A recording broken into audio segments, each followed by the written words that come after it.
Welcome back. I am Tiffany Tait with Unorthodox Group, and I run this kind of playlist just talking about all the social work side hustles myself and my business partner incorporated to kind of build our financial portfolio over the years.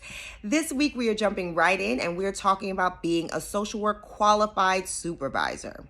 What is a qualified supervisor? Well, every state seems to call these things differently. It could be a social work clinical supervisor, a certified social work supervisor, a qualified supervisor. That's what we call it here in Florida, a qualified supervisor. But essentially, this is the individual that you have to go and pay money to get your license, right? To supervise you to get your license. We're talking about being that supervisor. So as a qualified supervisor or as a certified social work clinical supervisor, whatever they call it in your state, you are the person who is supervising the interns, the social work interns or newly graduated master's level social workers who are under your supervision. You're supervising, you're training, you are liable for them to an extent, and you are really teaching them everything they need to know to become a licensed individual. You're usually focusing on interventions. You're focusing on how to deal with crisis de-escalation. You're really training your interns, your social work interns, on how to handle these problems as they come up. What modalities are they utilizing? You're kind of going through all the modalities with them, and you're really focusing on the psychopathology that they've kind of went through in school, but now it's in real life action, and the ethics behind it.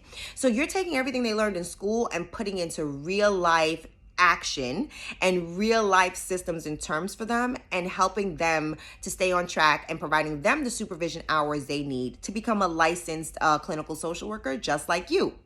So the benefit of this job is that if you're doing a qualified supervised position, you kind of have the knowledge already because you've been in that seat before. You've had to go through supervision in order to become a supervisor. Some states will require a certain number of hours or years post-licensure that you can qualify to become your own qualified supervisor. And you usually have to take a course, usually 1 to 2 day course, depending on the state, to become this qualified or certified supervisor. But it's a relatively easy process.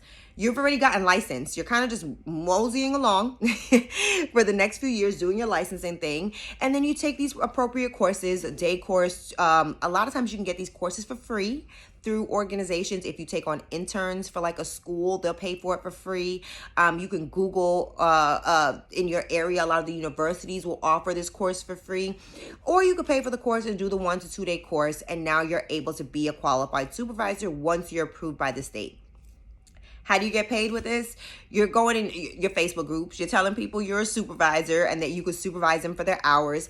Every single social worker who's master's level needs a supervisor in order to get licensed. Sometimes the job will provide that. That's usually the only way you'll get me to be a supervisor is when I have employees. I will take them under me. I don't usually do this privately, but you can. You can make a lot of money doing this privately.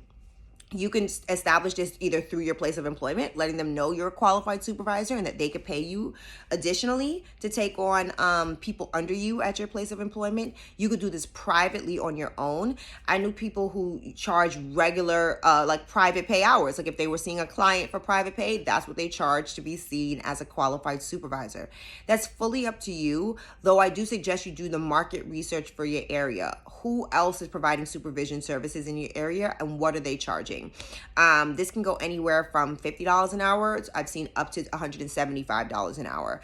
I'm not going to judge who chooses what. That's on y'all. But this also can be just adding to your resume, right? To be a qualified supervisor also puts you in a position to move up within your own company and within your own ranks, because this is a selling point when you're hiring individuals that they can get free supervision. So a lot of CEOs would like their clinical directors to be a qualified supervisor or certified social work supervisor because it's helpful for the agency to continue to recruit and bring up employees.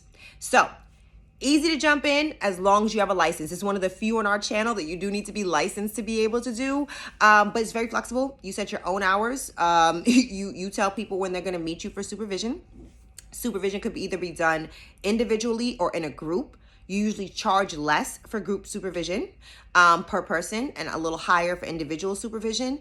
Please check your state guidelines. States will tell you how many hours an individual could do within a group supervision to get their license, or how many hours need to be individually supervised for their license. You want to just go pull that. It's like a sheet long. Pull it, Google it for your state. What does it take to become a qualified supervisor? Read that sheet and determine, are you in line with that?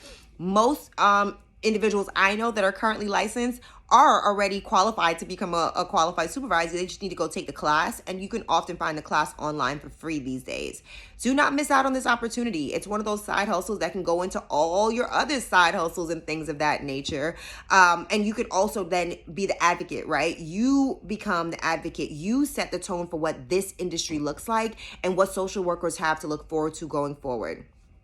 I also think it's a nice hustle to be able to put supervisory on your role. You are supervising and grooming other individuals, even if you haven't gotten a supervisory or manager job at your job, right? At your place of employment. So this is an easy way to start practicing supervising other individuals and training other individuals to add to your own resume while making additional money. So we always know Tiffany comes back with the super side hustles all the time. If you're interested in our side hustles and how we made additional money and grew our portfolio, hit the little subscribe button below, and we'll keep coming back with these as long as we have them. You guys have a wonderful week.